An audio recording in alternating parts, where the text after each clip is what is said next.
আগে স্নান করতাম কই আগে তো আমাদের নেতারি সবাই মিলে চায় সবাই এরপর দেই তাহলে কি করা যায় এবং এটা সবটা কিছু মাথায় রেখে সব মানে এগুলো আমাদের পূর্ত দপ্তরের সুপার ইঞ্জিনিয়ার শুরু করে পুরো এক্সিকিউটিভ সবাই আছেন, চেয়ারপারসন আছেন, মাতার বাড়ির মায়ের খুব কি বলবো এটা পূর্ণ এবং খুব আশীর্বাদপ্রাপ্ত অভিষেক দেব রায় আছেন, বাকি এখানকার আমাদের কাউন্সিলর যারা আছে বাবার বিভিন্ন আমাদের আছেন। এইটা আমাদের দ্বিতীয় পর্যায়ে চলছে।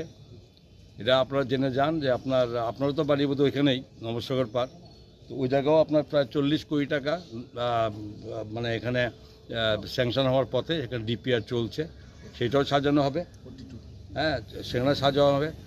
আর আরেকটা টার্গেট চলছে যেখানে আমাদের চন্দ্রসাগর দিঘি, সেটাকেও আমরা সাজাবো। আরেকটা বাকি থাকবে, সেটা পরবর্তী সময় অভিষেক দেব রায় করবে, কারণ ওনার ভবিষ্যৎ লম্বা, অনেক গুরুত্বপূর্ণ জায়গায় যাবে, সুতরাং ধনীসাগরটা উনিই করে নেবে। বাকি কোনো কাজ করছে, উদয়পুর সাধারণ হচ্ছে, বাকি সব দিকে হচ্ছে, রাস্তাঘাটের সমস্ত